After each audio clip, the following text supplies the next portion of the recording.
live or what? Man, dog. 301 Dingo. Forest Heights Finest. Maryland's own. Wolf.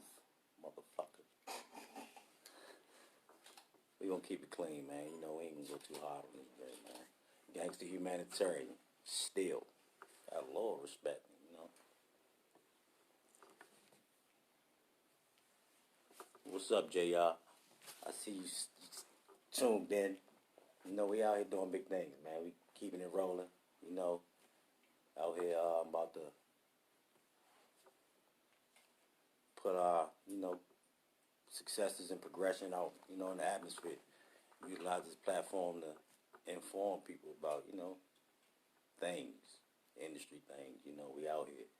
We ain't just in the streets. We in the street, you know. Dude. Gangster humanitarian still, man. We in it.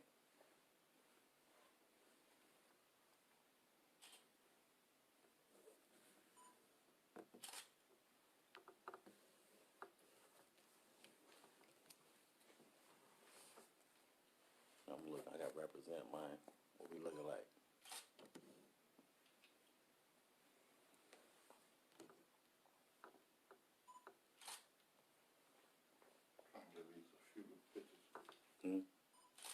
What is it? Nah, so I'm trying to at least a few little pictures that I. Oh yeah, no, it's cool. You go with glasses, without the glasses, make no difference, man. You good with it?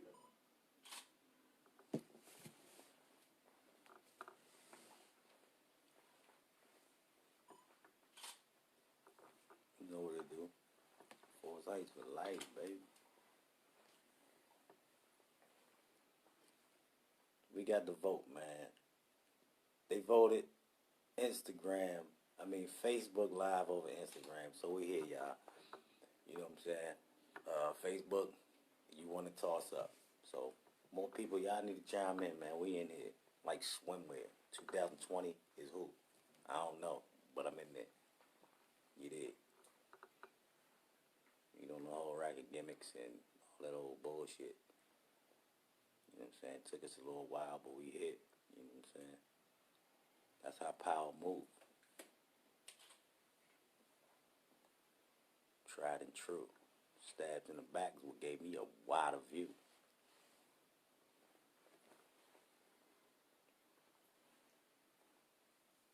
So I'm going to go in and I'm going to you logged on to Kendisi TV at Kendisi.com and I'm chilling with, and then you're going to say your name, right?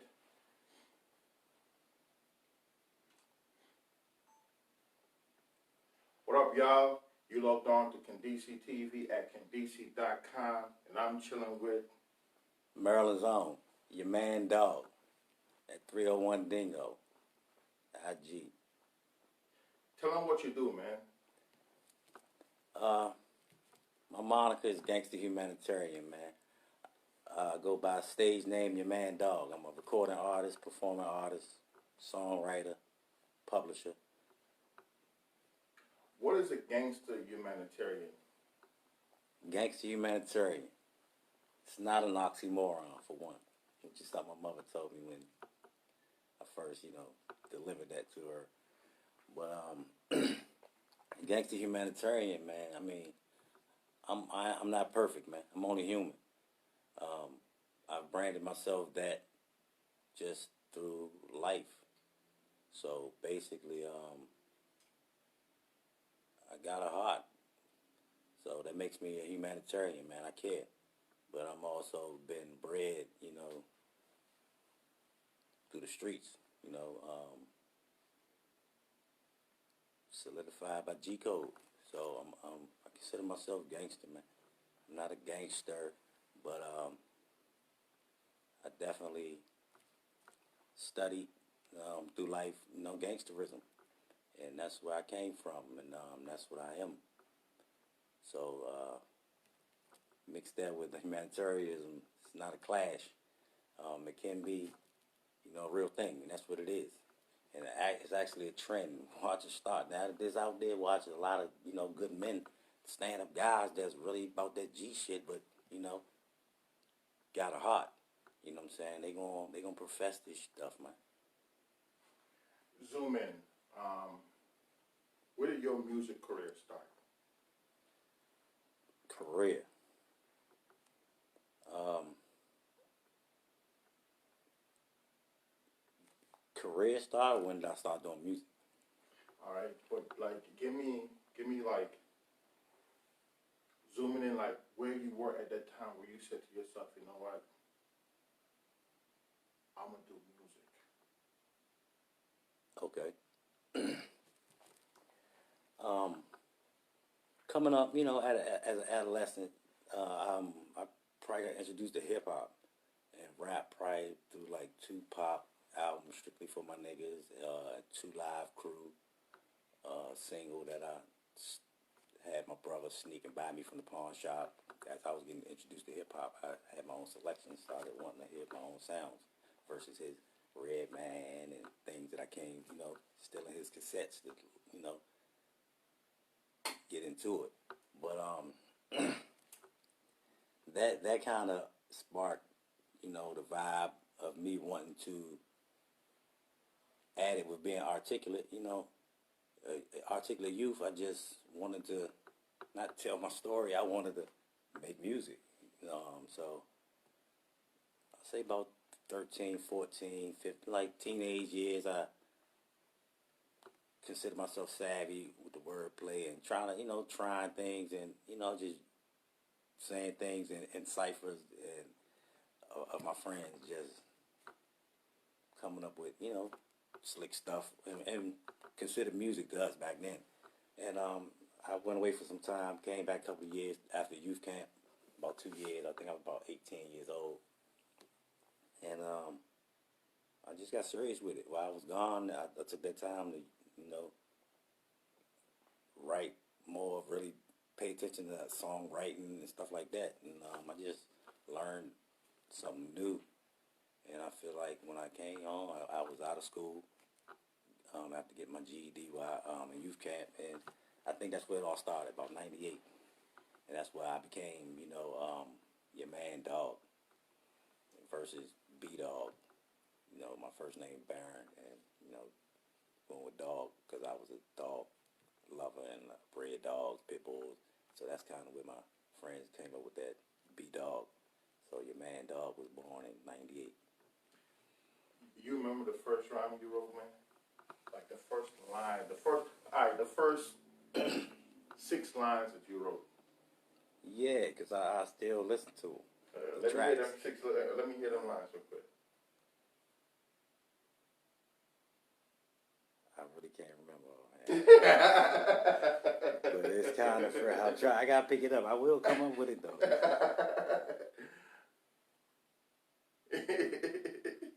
I can't remember. All right, so moving forward, right? What project are you pushing right now? What songs are you pushing? Songs I'm pushing right now.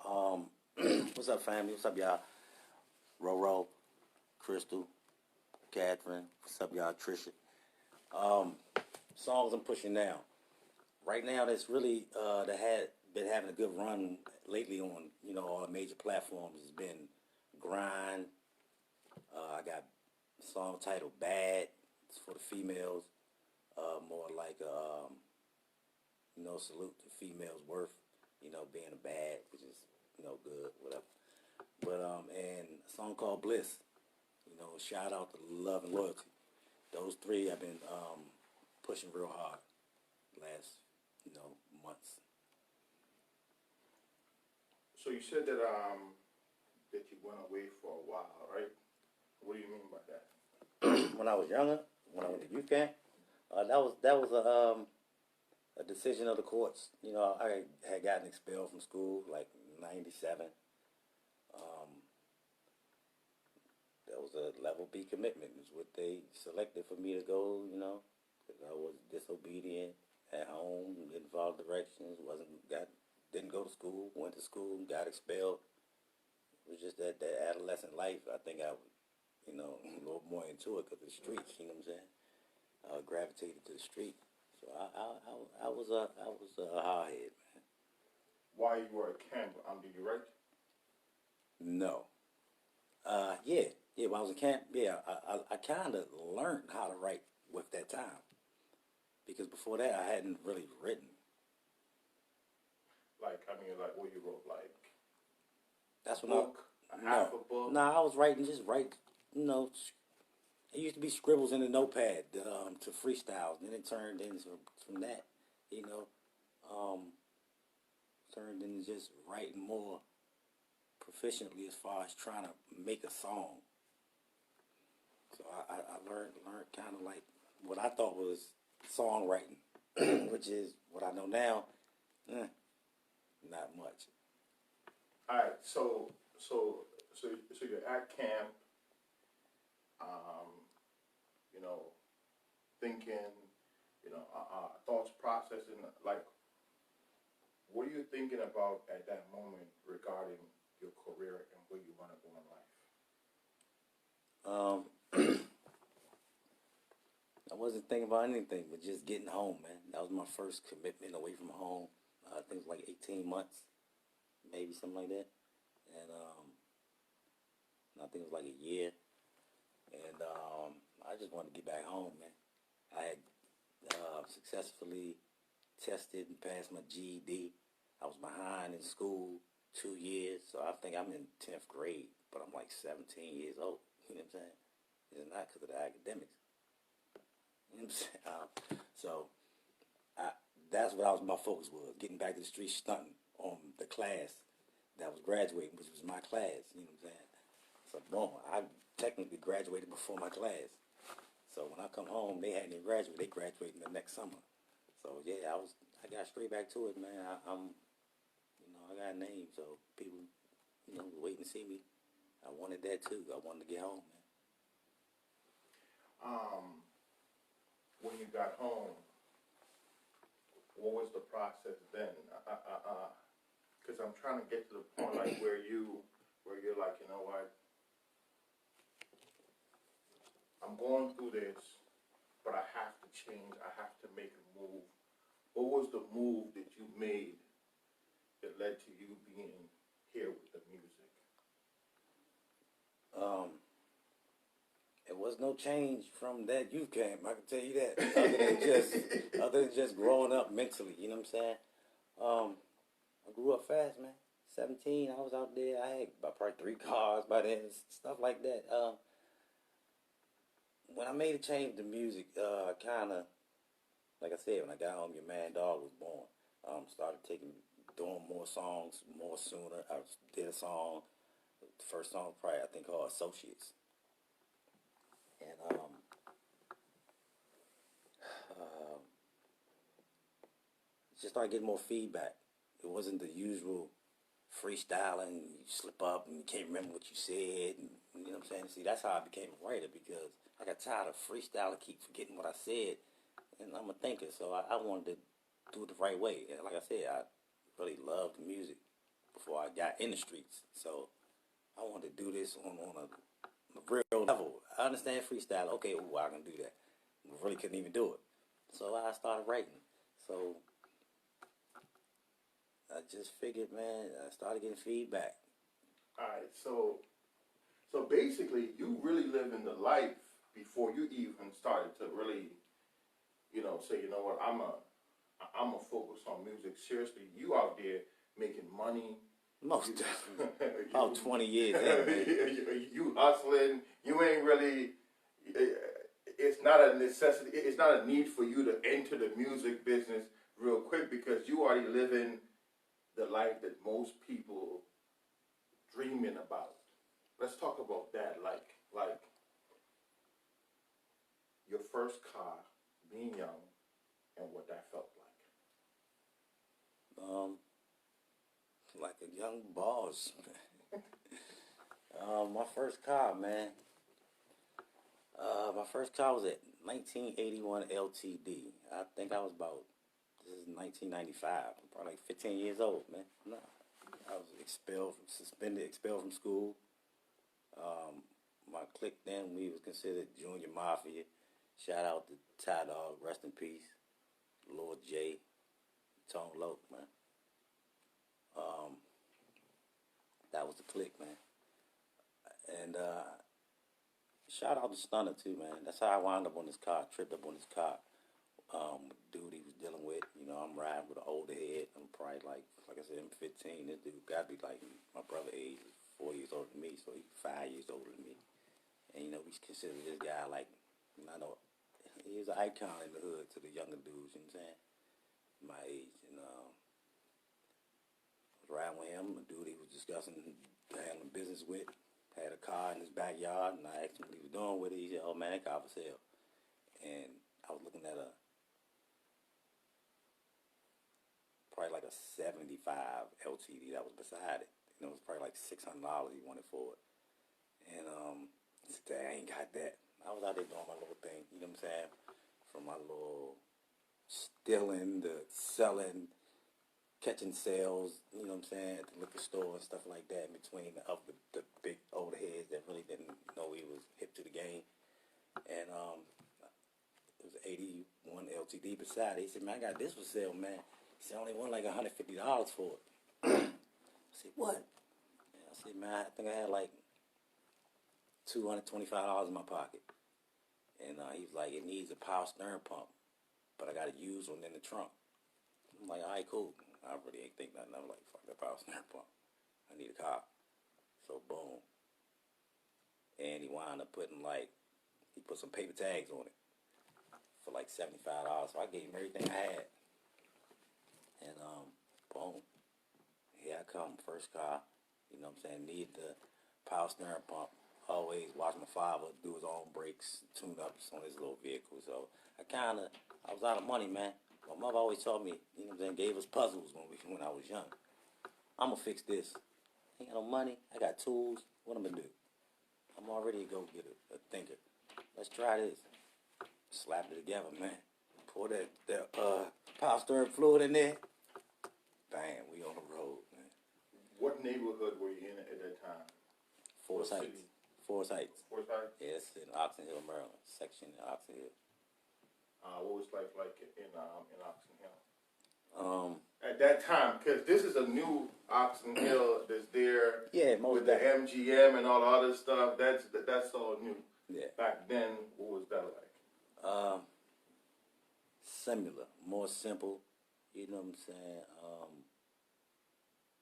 Like I said, that was my adolescent years, so crime was easier. Weed was cheaper, more plentiful. It was just a different era, man. Things wasn't so tense. It was just a different era, man. Time changed things, man. Yeah. Like I said, I was young. I didn't have much knowledge, you know what I'm saying, considering now. So I was easy going, you know what I'm saying, but still understood things ahead of my time. So. What did the OGs teach you back then that's still valuable today? What the OGs teach me? See, I learned a lot of my... What they taught you? I got a lot of my knowledge from the OGs from observing, man, and listening. So it's not they sat down and told me something versus what I had gotten that way. But I would say the most valuable thing I learned from the OGs is watch the company you keep. Yeah. Watch the company you keep. Mind your business. And don't tell everybody your business. You know what I'm saying? Yeah. Give me another one.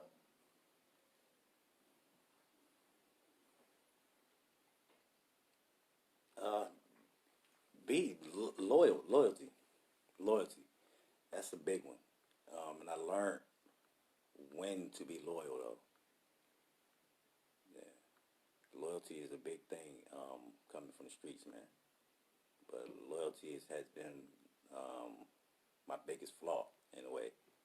But you know, I grew. You know what I'm saying? You learn from things. So, but that's still stand tried and true. That loyalty is like one of the strongest laws in the street, man. So, like, these days, a lot of people online. Everyone talks about how they're boss, they're loyal, you know, they're king, they're queen. They have all sorts of names for themselves. On a street level, how would you define loyalty? I ain't talking about no dictionary explanation. I'm talking about on a street level, how will you define loyalty?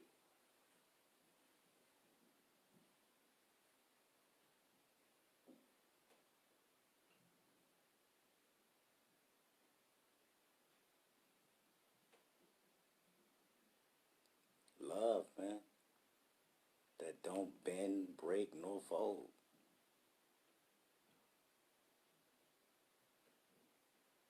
Love, not no fake love. Love, man. Now, you said that that loyalty has been your downfall. Without, you know, breaking any street codes, explain. Um, you can be me personally. It's just being loyal to something that's not loyal to you. That's your downfall. That energy can be going into some real shit, man. That's gonna benefit you. You know what I'm saying? And support you, not break you down and envy you.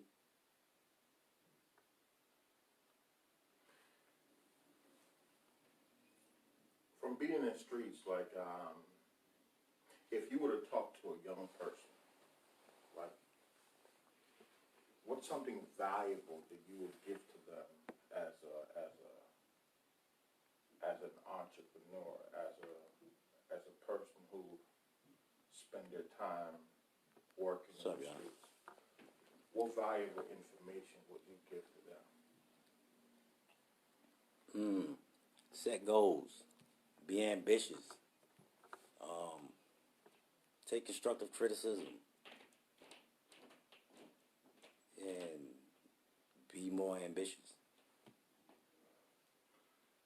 Would you say, like, you know, in today's society, people, like men especially, are a little sensitive? Would you say that versus yesterday? Yeah, I would definitely say so. Like, what's your observance on that? Excuse me. Um, Me, man, I'm an alpha male, man. So I ain't gonna sugarcoat it. These dudes weak, man. People weak out here, man. And I think that is just become like trends can become habits, and habits become addictions, and addiction become just whatever detrimental. You know what I'm saying?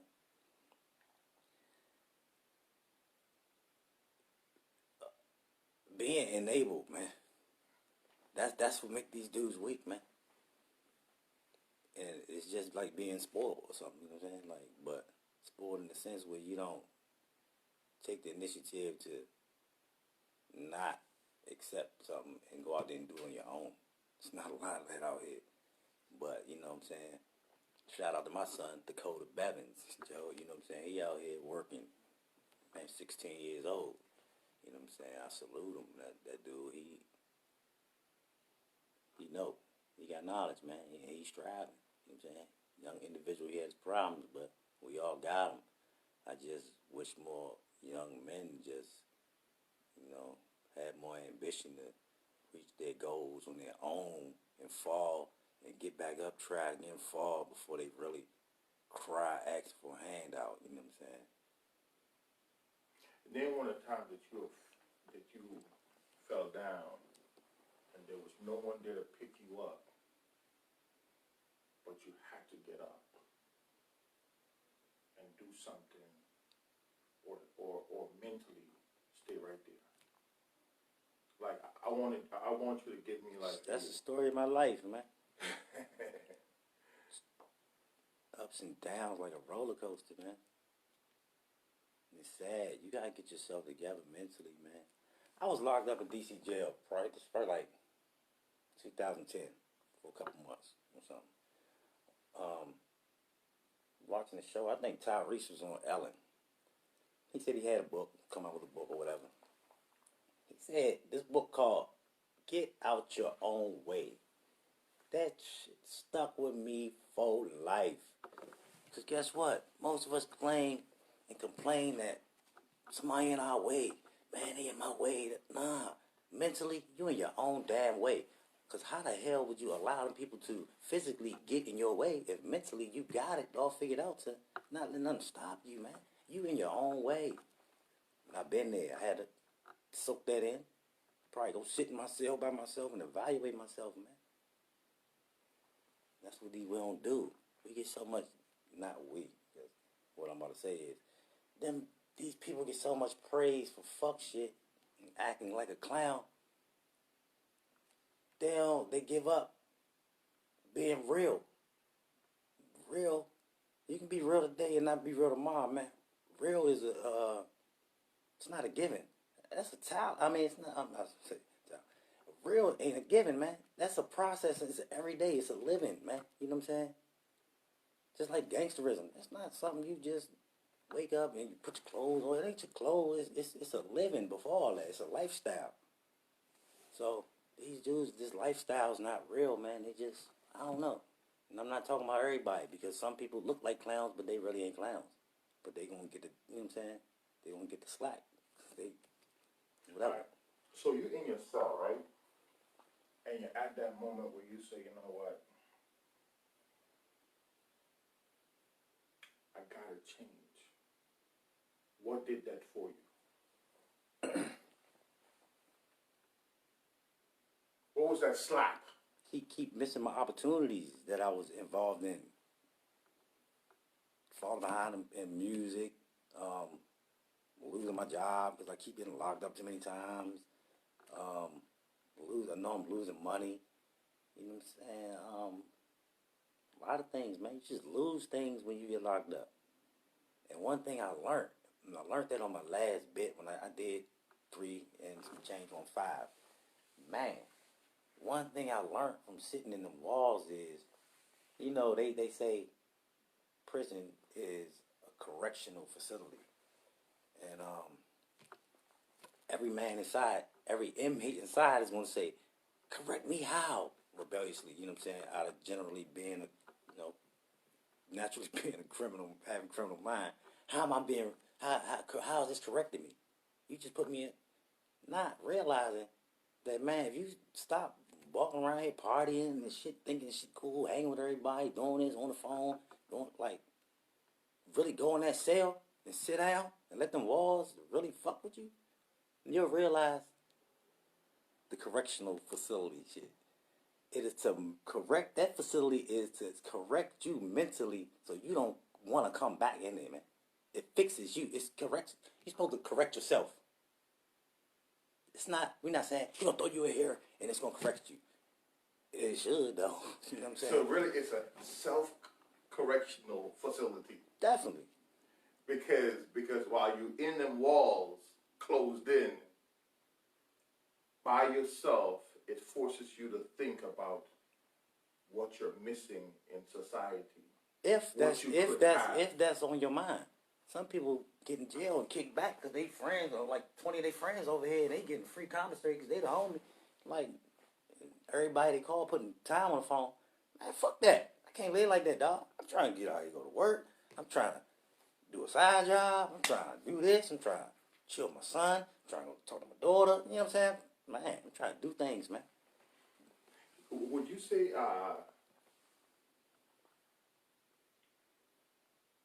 temper was the reason why you got in that cell? Yeah. Yep. Major factor, man. All right, so before I put, because I don't want to put the words in your mouth, I want to step back real quick. So you're out in the streets, whatever happened, now you're in your cell, and you're meditating and you're processing. What are you thinking about from time the judge say serve some time? From the streets to the time the judge say serve time to you being in your cell, what's the process? What you mean, what's the process? Like in your mind. Oh. Like what's going through your mind of like something. Boom. Fuck. Fuck. You know what I'm saying? Majority of the time, I already know what's going to happen anyway. You know what I'm saying? Because I just know the law. You know what I'm saying? Yeah. Sometimes you win and sometimes you don't. But if everything is, law is law. But I feel I was treated unfairly, you know what I'm saying, through law sometimes, and I did sometimes. So, of course, I'm like, fuck, man, I'm mad, man. First thing I'm thinking is, oh, I'm going to be away for this such and such long. They're going to tell you how long you're going to be away. And they tell you months. Yeah, you're going to be gone 86 months. So you calculate like 12 times. You know what I'm saying? But it's a lot go through your mind, man. You're like, damn. You want to cry, you know what I'm saying? But maybe you don't. Because a man that you crying for, you did the time. You did the crime, you're going to do the time. If they can prove you did it. But there's nothing wrong with crying, man. Because of that. Were you brought up in a single parent home? Hurt? Nah, nope. Both parents in the home. And, yeah. Were they laid back, aggressive? What was? My parents were laid back. Yeah, my parents were laid back. I had my household had its issues, you know what I'm saying? My parents are separated, you know what I'm saying, right now. And I watched it developing, you know what I'm saying, as a child. Were you one of them kids that always knew that you were going to be in the streets? Yeah. I wake up, I'm trying to go outside. Flat out. Well, and that's before I was even in the streets. I was in the woods before I was in the streets. Playing in the woods, in the creek. You know what I'm saying? And that's how I found my way to the park. You know what I'm saying? Without my mother knowing, I took that other the way to the, you know what I'm saying, park. I snuck to the park, and that's where all the activity was going on, you know what I'm saying? And that's what I gravitated to. What was your first awakening in the streets, like, to where you're like, this is real? I'm out there playing around, but this is real. This is.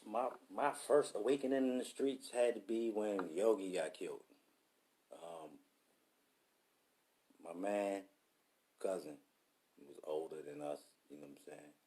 He was considered one of the old heads to me. And there was some neighborhood beef over some stuff that kicked off in school between neighborhood beefs.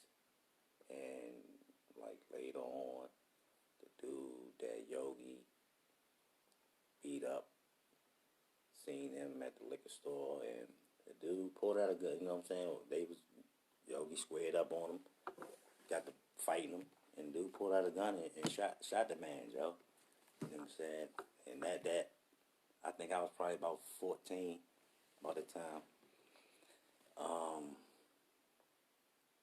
Yeah, that really opened my eyes, man. Did that tell you to get out the streets, or you said to yourself, strap up and like keep doing what you're doing? That was another lesson that I learned from the streets. So I took something from that and then became wiser on the street level, you know what I'm saying?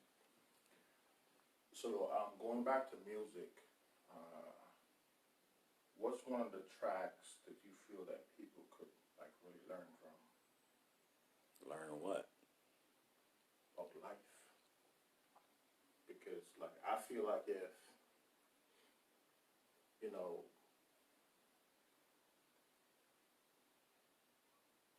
there's a lot of kids out here, they listen to the music, they get all hyped up behind it. They miss the fact that the entertainment business is a $2 trillion business.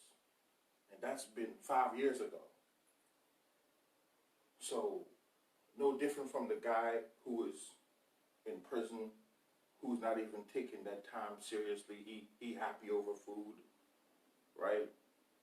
But for the guys who come up in the business and it's a $2 trillion business, so to me, a person's supposed to say, I'm going to tap into some of this money. I'm going to build a few businesses myself. You know, like, do you have any music that could like, indicate to people like, yo, you got to be on your game. You got to. Yeah, grind. And I got another song that's going to be on the album titled Resilience. Got a feature on there singing the chorus, Ray the Moonchild. It's called Resilience, man. It has a quote at the beginning of the song. It says, "Nothing splendid has ever been achieved except by those that dare believe that something within them is superior to circumstance." That's Bruce Barton. And basically what that means is, man, it's nothing you're going through that can stop you from doing what you want to do, man. Nothing, man. 2 years from now, where you see yourself? More interviews, more performances on grander levels. Just prospering in the same lane, doing what I do, man. Just on another level, on a higher level. But definitely don't want to take it back no steps. 5 years from now, where do you see yourself?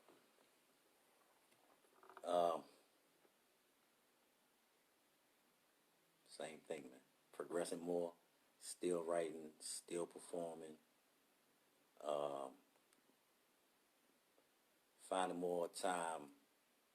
Probably would have found more time to spend, promote, and invest into my nonprofits, my nonprofit organization, Lifelines of Humanity. Let's talk about that. What do your nonprofit do? Right now, it's always been a construction phase because it's independent. It started from the heart, you know. It's a community resource service center type initiative. Everything from youth advocacy, stress counseling, things that communities need that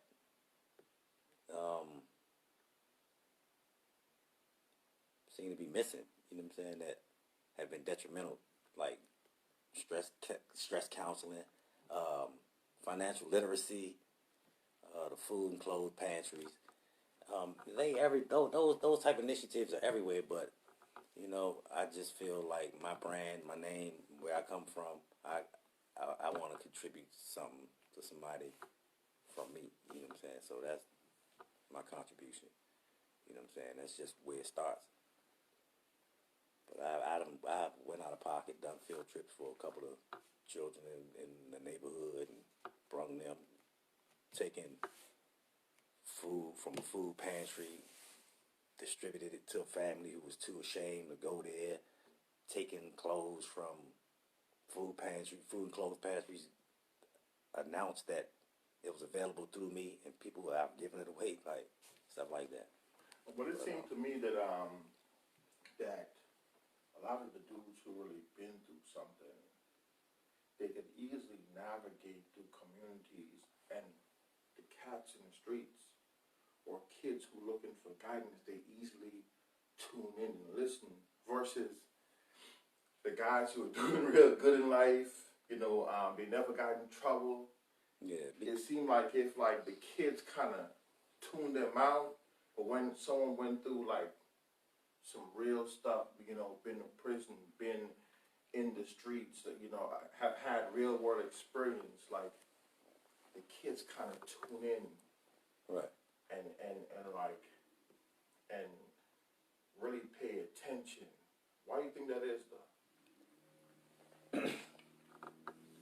think more so because they can relate to where the person came from. Those people actually not come back to the community. They still be in them communities, man. They still in the streets, and they don't forget where they came from, and they accept the fact and respect the fact everybody not gonna be on your level, man. And they still hang with them people and do things with them. They, you know what I'm saying, accept them people. And when you feel accepted, man, that's a big thing, man. That can turn into a following, a cult, anything, man. Before you got locked up the first time, what's one of the lessons that your father taught you, if any?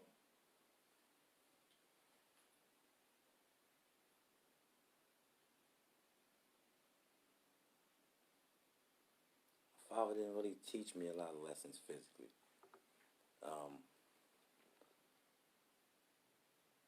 Just the discipline was the lesson. You know what I'm saying? I watched my father. I understood he had good character and stuff like that. So I knew when I was being disciplined, he wasn't wrong. Yeah.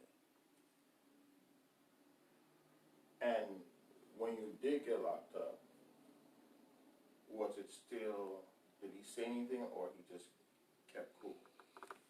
He kept cool because he knew that I was before my time. I knew he probably seen that in me too from my activity. You know what I'm saying? I think he it was always an understanding, like, you get in trouble, you're going to have to deal with it. What do you wish he had said to you though? Nothing different. How valuable do you think it is for like the black community to have more fathers out there, man? Like It's detrimental, man. It's tearing the black man name down. It's detrimental, man. To man, Joe. It's crazy. tell the people who you are again, man. Your man, dog. 301 Dingo, Maryland's own. Forest Heights finest. Where can they find you? You can find me on. You can find me on Instagram, 301 Dingo, Facebook, Your Man Dog, Twitter, 301 Dingo, all streaming platforms. Your Man Dog, Y''MAN space, capital D, little OG, gangster humanitarian, still. KBC.com, and we're out. Better than Hood.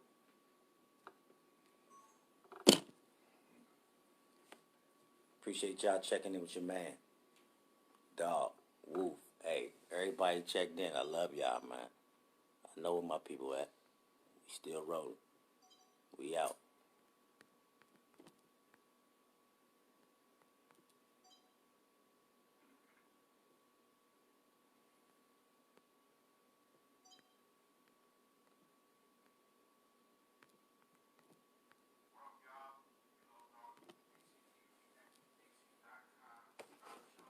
You know I'm a real one. I ain't canceling this. Everybody been waved at. I don't play them type games, man.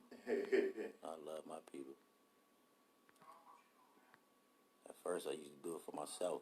Now I just make good music because I know people like good music.